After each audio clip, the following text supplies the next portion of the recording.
Setiap orang, Anda dan saya, memang mengejar kedamaian. Tapi kita tidak bisa menepikan bahwa dalam hidup ini, seringkali kedamaian tidak bisa kita capai, tetapi kita berada dalam keadaan yang menekan kehidupan kita. Situasi-situasi yang menekan seperti kita katakan tadi, bahwa bisa saja pada saat ini Anda tengah mengatakan, usaha saya bangkrut, saya jatuh sakit, saya tengah mengalami musibah. Hal-hal itu tentunya menekan Anda. Anda juga bisa mengatakan bahwa saya tertekan bukan karena keadaan atau situasi, tetapi karena relasi. Ya, benar. Relasi merupakan salah satu hal yang bisa membuat orang sangat tertekan. Relasi yang buruk dengan atasan, relasi dengan keluarga, bahkan bisa juga relasi dengan Tuhan. Di dalam relasi-relasi itu, misalnya relasi dengan sesama, di dalamnya pasti ada konflik. Konflik tidak menyenangkan bagi siapapun. Relasi yang disertai dengan konflik hanya membuat kita merasa tertekan dan kehilangan kedamaian.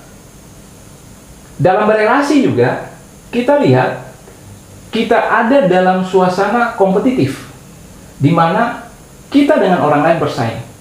Persaingan-persaingan itu terkadang membuat kita tertekan. Persaingan yang fair atau persaingan yang bersih maupun persaingan yang tidak fair seringkali membuat kita berada dalam tekanan-tekanan. Lalu bagaimana kemudian dengan kritik? Setiap orang ingin dipuji, tetapi dalam relasi dengan orang lain seringkali kita tidak luput daripada kritikan. Bahkan bagaimana dengan fitnahan? Hal-hal ini bisa menjadi sumber tekanan-tekanan dalam kehidupan yang membuat Anda tertekan atau stres.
tekanan hidup yang berlebihan tidak baik bagi diri kita. Sebab tekanan hidup yang berlebihan menekan jiwa kita, mempengaruhi tubuh kita, bahkan mempengaruhi semangat kita. Tekanan yang berlebihan akan mengganggu pikiran kita. Pikiran terganggu, maka tubuh pun terganggu, kesehatan terganggu. Ketika pikiran maupun tubuh Anda terganggu, maka Anda pun menjadi tidak produktif. Jadi tekanan-tekanan yang dihadapi adalah tekanan-tekanan yang mesti Anda hadapi dengan cara tertentu, karena Anda tidak bisa menghilangkan tekanan-tekanan itu.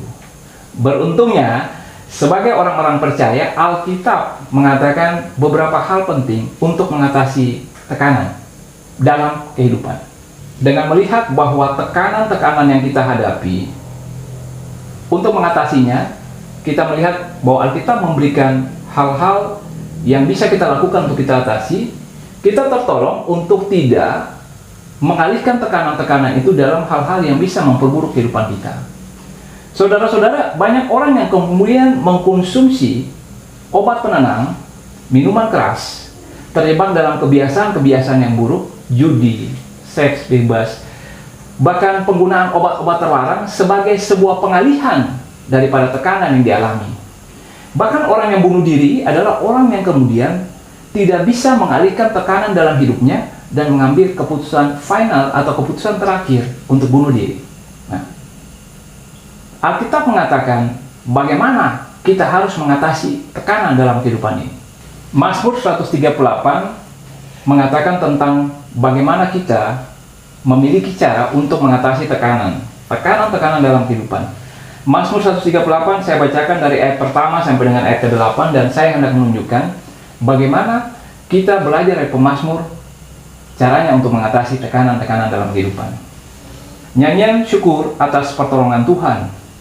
Dari Daud, aku hendak bersyukur kepadamu dengan segenap hatiku, di hadapan para Allah, aku akan bermazmur bagimu. Aku hendak sujud ke arah baitmu yang kudus dan memuji namamu, oleh karena kasihmu dan oleh karena setiamu. Sebab kau buat namamu dan janjimu melebihi segala sesuatu. Pada hari aku berseru, engkau pun menjawab aku. Engkau menambahkan kekuatan dalam jiwaku. Semua raja di bumi akan bersyukur kepadamu ya Tuhan, sebab mereka mendengar janji dari mulutmu. Mereka akan menyanyi tentang jalan-jalan Tuhan, sebab besar kemuliaan Tuhan. Tuhan itu tinggi, namun ia melihat orang yang hina, dan mengenal orang yang sombong dari jauh. Jika aku berada dalam kesesakan, engkau mempertahankan hidupku. Terhadap amarah musuhku, engkau mengulurkan tanganmu, dan tangan kananmu menyelamatkan aku. Tuhan akan menyelesaikannya bagiku. Ya Tuhan, kasih setiamu untuk selama-lamanya. Janganlah kau tinggalkan perbuatan tanganmu. Demikianlah perkataan daripada pemazmur dari bacaan kita tadi. Saudara-saudara, pertama-tama ketika berbicara mengatasi tekanan hidup, pemazmur mengatakan bahwa kita harus bersyukur kepada Tuhan. Bersyukur kepada Tuhan. Aku hendak bersyukur kepadamu dengan segenap hati. Syukur merupakan sebuah pilihan untuk menyatakan iman kita bahwa Allah memegang kendali dalam kehidupan kita.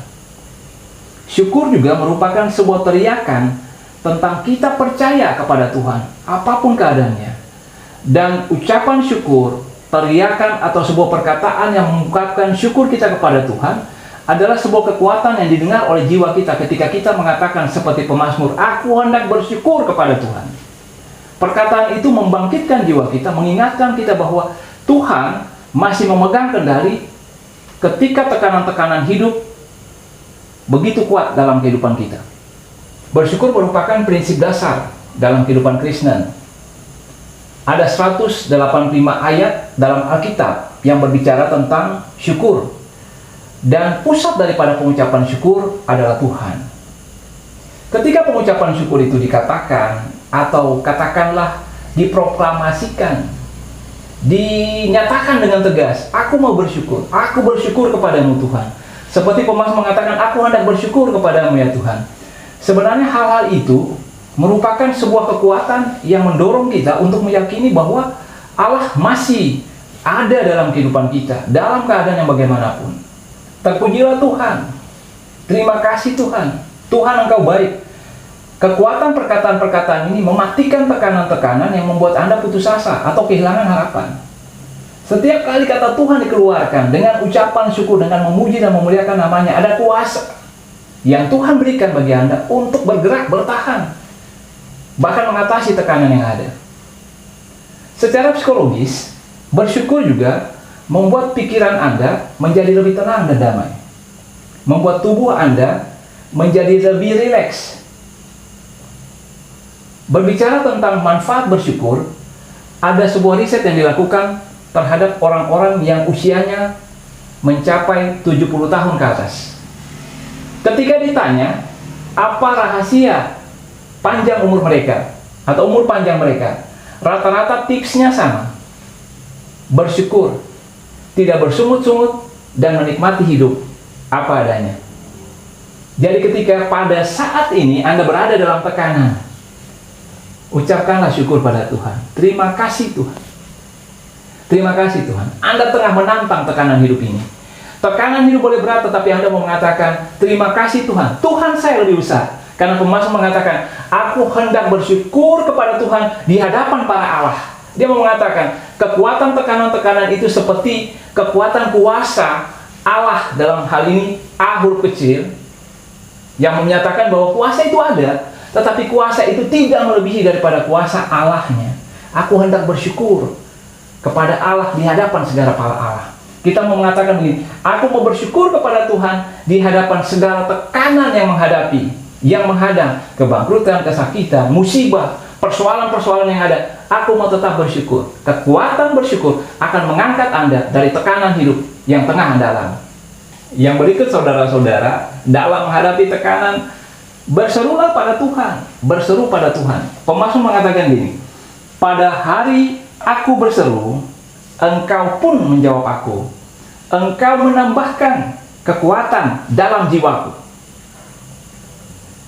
Yang dimaksudkan berseru kepada Tuhan, artinya katakanlah apa yang membuat Anda tertekan.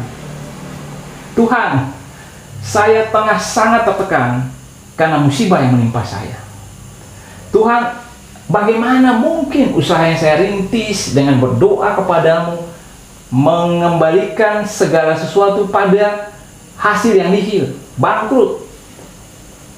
Tuhan, saya tengah mengalami kesakitan. Berserulah kepada Tuhan tentang apa yang tengah menekan Anda pada saat ini, relasi yang kacau.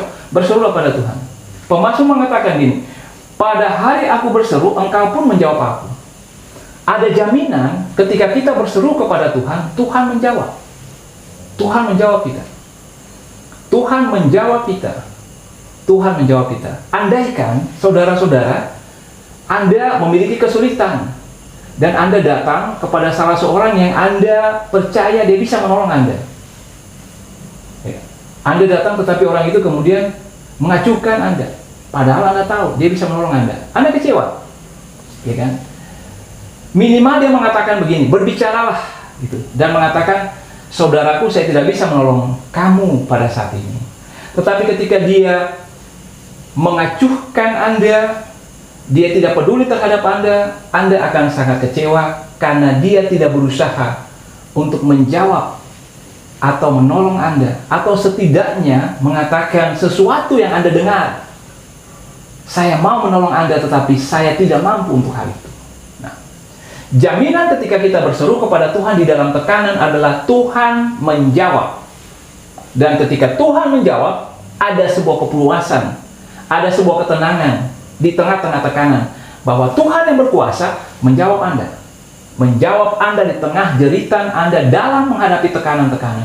Dan kalau Tuhan menjawab, Tuhan yang berkuasa itu menjawab, ada kekuatan dalam diri Anda.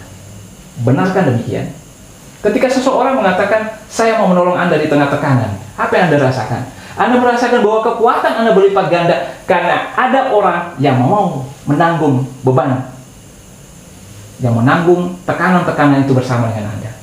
Bayangkanlah ketika Tuhan mengatakan, saya mau menanggung beban itu bersama dengan kamu. Tuhan mengatakan itu kepada Anda. Dan Alkitab mengatakan bahwa pada saat Anda berseru dalam tekanan yang Anda hadapi, Tuhan menjawab. Memang dia tidak selalu menjawab seperti yang kita inginkan atau kita harapkan. Jawabannya bisa saja berbeda dengan apa yang kita harapkan.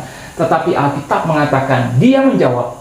Bahkan secara tepat, pemazmur mengatakan dia menjawab menurut kebutuhan orang yang tengah tertekan. Anda tahu apa yang dibutuhkan oleh orang yang tengah menghadapi tekanan dalam hidup ini? Bukan semata-mata persoalannya selesai, tetapi pertama-tama yang dibutuhkan adalah kedamaian. Kedamaian dalam hati. Kalau hatinya tenang, hatinya damai, tekanan-tekanan yang berat tetap bisa dia atasi. Sebab kita terkadang tidak bisa memastikan kapan tekanan itu berakhir. Tetapi yang kita butuhkan dalam menghadapi tekanan itu adalah ketenangan. Tenang. Sehingga ketika orang tengah merasa gelisah, merasa tertekan, berduka cita, atau mengalami musibah, kata-kata yang keluar dari kita untuk menghibur, tenang. Tenang saudaraku, tenang. Ketenangan hanya bisa terjadi ketika seseorang memiliki kedamaian dalam hati. Dan bagian firman Tuhan ini mengatakan, pada hari aku berseru, engkau pun menjawab aku. Tidak ada penundaan. Pada hari aku berseru, Tuhan menjawab aku. Apa yang dijawabnya? Engkau menambahkan kekuatan dalam jiwaku. Engkau, Tuhan, pada saat kita berseru dalam tekanan, menambahkan kekuatan dalam jiwa kita. Kekuatan dalam jiwa artinya kedamaian Tuhan tambahkan. Bukan tambahkan artinya seperti apa, tetapi yang mau dikatakan gini, tekanan-tekanan tentunya menguras emosi kita, menguras ketenangan kita, menguras energi kita. Dan yang kita butuhkan adalah ketenangan dan kedamaian. Tuhan memberikannya, karena dia tahu dalam tekanan kita membutuhkan hal itu. Sudah berseru kepada Tuhan, ketika berseru kepada Tuhan, sesudah itu dalam mengatasi tekanan, percayalah bahwa Tuhan bertindak. Percaya bahwa Tuhan bertindak. Pemazmur ketika sesudah berseru kepada Tuhan, dalam ayat 7 dikatakan begini, jika aku berada dalam kesesakan. Nah, kesesakan ini yang mengartikan bahwa pemazmur tengah ada dalam tekanan yang berat, sesak. Sesak artinya dia bisa ada hidup, tetapi keadaan hidup itu tidak menyenangkan. Bayangkanlah orang yang sesak, yang tidak bisa bernafas, padahal nafas itu merupakan hal alami yang mesti dilakukan oleh seseorang yang hidup. Ketika dia tidak bisa bernafas dengan baik, sesak, maka dia tidak bisa menikmati hidup itu. Dia ada dalam sebuah tekanan yang berat. Kesesakan menggambarkan tekanan yang sangat berat. Itu dialami oleh pemazmur. Pemazmur mengatakan dalam ayat 7 ini, jika aku berada dalam kesesakan, engkau mempertahankan hidupku. Nah, terhadap amarah musuhku, engkau mengulurkan tanganmu, dan tangan kananmu menyelamatkan aku. Sederhananya ayat ini mau mengatakan, oke, kamu ada dalam tekanan, kamu tidak mampu berbuat apa-apa. Aku tahu itu. Tuhan berkata seperti itu. Aku tahu kamu ada dalam tekanan dan kamu tidak mampu untuk mengatasi tekanan itu. Tak mengapa aku tahu. Aku tahu akan hal itu. Percayalah kepadaku dan aku akan bertindak. Itu yang pemazmur katakan. Jika aku berada dalam kesesakan, engkau mempertahankan hidupku. Dalam kesesakan seringkali kita tidak berdaya. Saudara-saudara, bagaimana kita mau berdaya ketika usaha kita bangkrut? Ketika kita kehilangan orang yang kita kasihi, bisa jadi itu merupakan tulang punggung kehidupan kita. Bayangkanlah orang yang mengalami musibah. Segala sesuatu yang dia miliki hilang lenyap. Tak berdaya. Apa yang bisa diperjuangkan?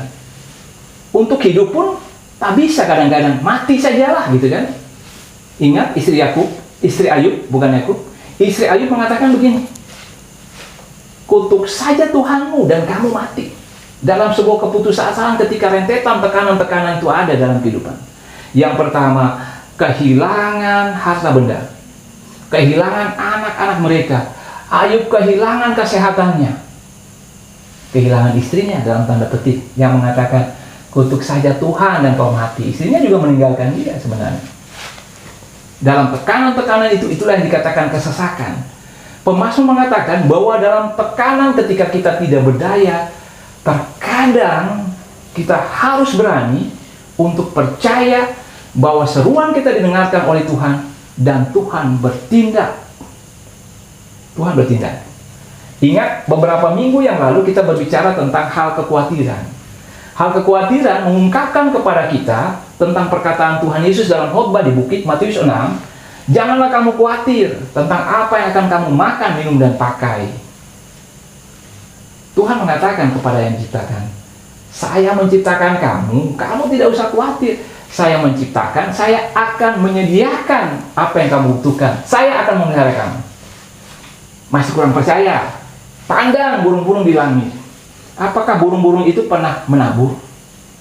Apakah burung-burung itu pernah menuai? Tidak pernah. Tetapi Bapa di surga memberikan makan kepada burung-burung itu. Apalagi kamu? Masih tidak percaya pada burung-burung yang bisa bergerak itu? Pandang bunga yang tidak bisa bergerak kecuali kita memetiknya atau kita memindahkannya ke pot bunga atau ke tempat lain. Selama kita tidak memegangnya atau memindahkannya, dia tetap akan ada di situ. Dia lebih lemah daripada burung. Tetapi Tuhan mengatakan, Salomo dalam kemegahannya tidak pernah berpakaian seindah bunga di padang. Seolah Tuhan mengatakan, kalau bunga yang mekar pagi hari dan kemudian dibuang pada sore hari begitu berharga di hadapan Tuhan, apalagi kita, Anda sebagai orang percaya. Tuhan akan membela hidup Anda. Tuhan akan bertindak. Tuhan akan kemudian, seperti dikatakan oleh pemazmur, mengulurkan tangannya, tangan kanannya, membela Anda dan menyelamatkan Anda ketika Anda tidak berdaya. Percayalah. Ketika tekanan-tekanan begitu berat, tetap percaya Tuhan akan bertindak. Karena Dia ada di dalam diri Anda. Bukankah Anda diciptakan segambar dan serupa dengan Dia? Dan bukankah kita memanggil Allah adalah Bapa, kita adalah anak-anaknya? Dia akan bertindak kepada yang dicintainya, kepada kita, anak-anaknya. Saat kita berseru dalam tekanan-tekanan hidup yang berat, Tuhan bertindak untuk kita. Yang terakhir, dalam edisi melawan raksasa kehidupan, melawan tekanan-tekanan hidup yang membuat stres, bersama dengan penyanyi istri, tips yang terakhir dari pemazmur. Pemazmur mengatakan begini dalam ayat ke-8, Tuhan akan menyelesaikannya bagiku. Ya Tuhan, kasih setiamu untuk selama-lamanya, janganlah kau tinggalkan perbuatan tanganmu. Dengar, persoalan pemazmur belum selesai. Tekanan hidup yang dikatakan kesesakan, tak tahu apa yang dialami pemazmur, tetapi dia mengatakan gini, belum selesai. Karena dia menutup mazmur ini dengan mengatakan gini, Tuhan akan menyelesaikannya bagiku. Apa arti daripada ayat ini? Kalau kita tarik dalam tips untuk melawan tekanan dalam hidup, maka ayat yang terakhir ini bisa mengacu begini. Tenang, relax, percayakan hidup Anda pada Tuhan.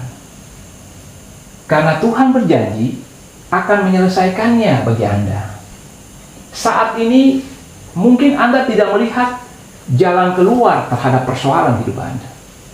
Anda berdiri pada sebuah jalan yang panjang di mana Anda menatap hanya kegelapan di situ. Tetapi yang mesti Anda lakukan adalah mempercayakan diri pada Tuhan. Kalau Dia menyuruh Anda berjalan, berjalanlah.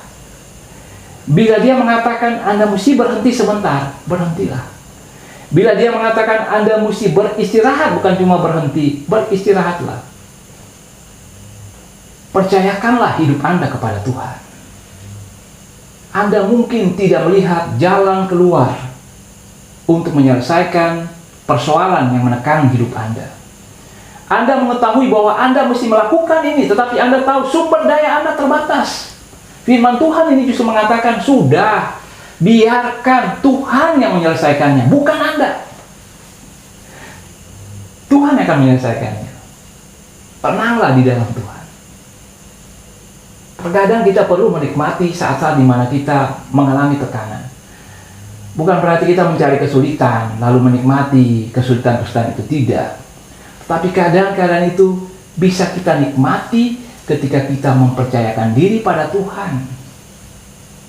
Pada suatu saat diadakanlah lomba lukis. Temanya adalah damai sejahtera. Ada orang yang menggambar tentang lautan yang tenang, lalu ada orang duduk di tepi pantai menikmati matahari yang terbenam. Ada orang yang menggambarkan orang yang di dalam rumah yang bagus dan menikmati berbagai fasilitas bersama dengan keluarganya. Tetapi satu gambar yang unik yang kemudian menjadi juara adalah gambar tentang seekor induk burung dengan anaknya yang dia kepik di bawah sayapnya ada dalam ceruk atau ada dalam lubang daripada sebuah batu karang yang tinggi, dan digambarkan situ bahwa mereka tengah berlindung daripada keadaan cuaca yang sangat buruk. Nah, yang mau digambarkan oleh pelukis itu bahwa kedamaian terkadang bisa diperoleh dalam ketenangan ketika kita berlindung pada kekuatan yang bisa melindungi kita, meskipun di luar terjadi keadaan yang sangat buruk. Ketika kita percaya kepada Tuhan, Tuhan akan menyelesaikannya, maka kita bisa tetap tenang dalam tekanan-tekanan hidup yang berat. Tetap memiliki kedamaian, karena kita tahu bahwa kita berlindung pada Tuhan yang mengatakan, "Aku tidak pernah meninggalkan engkau, aku tidak akan membiarkan engkau, aku menyertai engkau senantiasa sampai akhir zaman." Berarti apa? Tuhan berjalan bersama Anda dan akan menyelesaikannya bagi Anda. Saudara-saudara, kita mengakhiri acara Wajah Allah masih tetap dalam tema melawan raksasa kehidupan, melawan tekanan-tekanan hidup. Saya percaya Anda telah diberkati. Terima kasih masih menyaksikan kami, Niel Misteri, dalam tayangan-tayangan yang kami bawakan untuk Anda. Semoga Anda diberkati. Biarlah nama Tuhan selalu dipuji dan dimuliakan. Kamu dapat, kamu bisa. Sampai berjumpa kembali. Shalom.